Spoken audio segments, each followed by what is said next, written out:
بسم اللہ الرحمن الرحیم۔ انہوں نے دوا دی اور ابا کو لانے کے لیے کہا۔ میرے پاس ابھی تقریباً 60 روپے بچے ہوئے تھے۔ 60 روپے اس وقت بہت ہوتے تھے۔ میں نے سگنا کے لیے گولڈن جھمکے لیے اور سونی کے لیے پازیب۔ یہ خریدنے کے بعد بہت دیر تک سوچتا رہا کہ میں نے سونی کے لیے پازیب کیوں خریدے اور میں اسے کس طرح دوں گا۔ اس سوچ میں گم میں نے اماں کے لیے چھانٹ کا کپڑا خرید لیا اور ابا کے لیے دھوتی بھی خرید لی اور گھر کی طرف چل پڑا۔ گھر میں داخل ہوا تو ہر شخص کو میرا انتظار تھا۔ اماں تو دروازے سے لگی کھڑکی تھی۔ مجھے دیکھتے ہی اس کی آنکھوں سے آنسو بہنے لگے۔ میں نے پہلی بار اس کی پلکوں پر ٹھہر جانے والے قطروں کو یوں برستے دیکھا تھا۔ آج تم وہ آزاد تھی نا، آج تم وہ کھل کر آنسو بہا سکتی ہے۔ وہ مجھ سے لپٹ گئی۔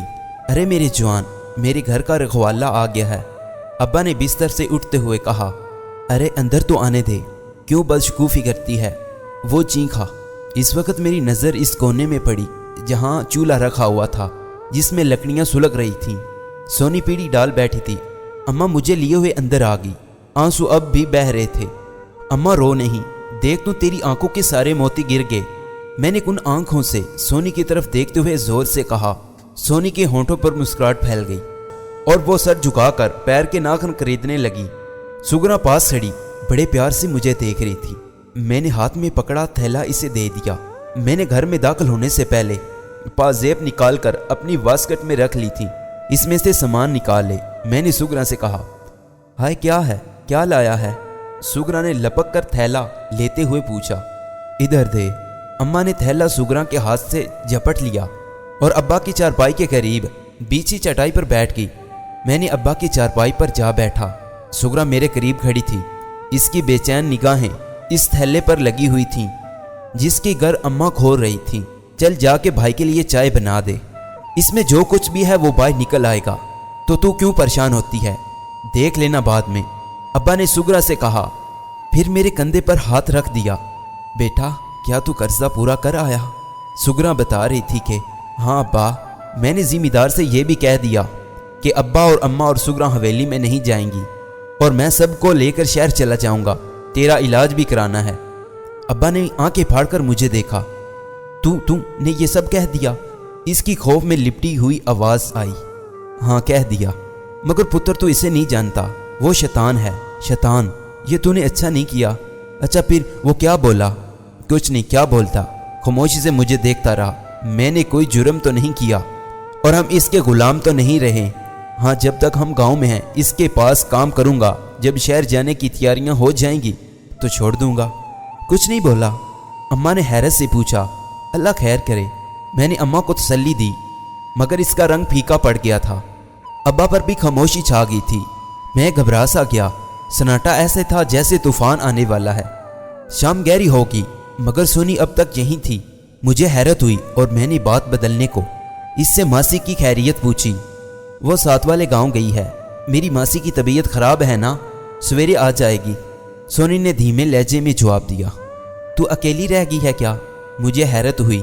نہیں بھاجی، ماسی سونی کو ہمارے پاس چھوڑ گئی ہے، یہ میرے ساتھ رہے گی، سگنا نے جواب دیا۔ اور مجھے یوں لگا جیسے میری قسمت کے سارے در آج ہی کھل گئے ہوں۔ یہ سوچ کر ہی میں خوش ہو گیا کہ سونی سویرے تک مجھ سے قریب رہے گی۔ ایک ہی چھت کے نیچے، ایک دیوار کے پیچھے سگنا اور اماں کے ساتھ والے کمرے میں سوتی تھی اور میں ابا کے کمرے میں۔ سگنا چائے کا پیالہ لے آئی۔ باجی، اماں تو تھیلا کھولنا بھول گئی، تم کھول لو نا۔ ارے اماں تھیلا نہیں کھولا تم نے، لاؤ مجھے دو۔ میں نے چونک کر تھیلا کھول دیا۔ جھمکے دیکھ کر سگنا جھوم اٹھی۔ زندگی میں پہلی بار اس کے لیے کوئی چیز نہیں خریدی گئی تھی۔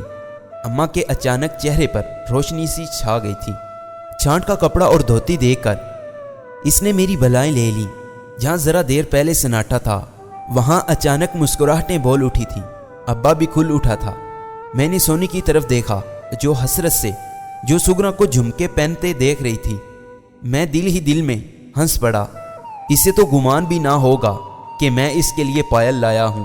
میں نے سوچا اور نگاہ اس کے پیروں پر جما دی۔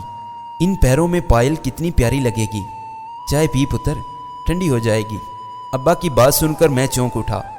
اماں فوراً ہی چولہے کے پاس جا بیٹھی۔ وہ بڑے چاہ سے گاجر اور گوشت پکا رہی تھی۔ میں ابا کے پاس ہی دیوار کے ساتھ کمر ٹکا کر بیٹھا تھا۔ ہم شہر جانے کا پروگرام بنانے لگے۔ ابا یہ کہتا تھا کہ تو پہلے چلا جا اور میں کچھ دنوں تک ذمہ دار کے پاس کماتا رہوں گا، پھر جب تو کام پر لگ جائے گا اور رہنے کا ٹھکانہ بنا لے گا پھر ہم بھی آ جائیں گے۔ مگر میں تو ابا کا علاج کرانا چاہتا تھا۔ اگر ایسی حالت میں ذمہ دار کی خدمت کرتا رہے گا تو کیا ہوگا؟ میں نے اسے کہا بھی، مگر بات اس کی بھی ٹھیک تھی۔ سگرا اور اماں کو اکیلا چھوڑنا، پھر بغیر ٹھکانے کے شہر نکل جانا بھی بے وقوفی تھی۔ میں نے ابا کو بتایا کہ میرے پاس 60 روپے ہیں جو میرے لیے کافی ہیں۔ ابا مطمئن ہو گیا۔ ہم بہت دیر تک روشن مستقبل کی باتیں کرتے رہے۔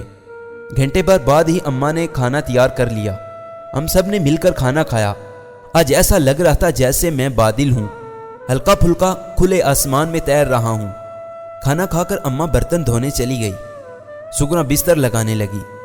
میں آنگن میں کھڑا چاند دیکھ رہا تھا کہ سونی آ گئی۔ وہ شاید گھر جا رہی تھی۔ دروازے پر پہنچی تو میں نے آواز دے لی،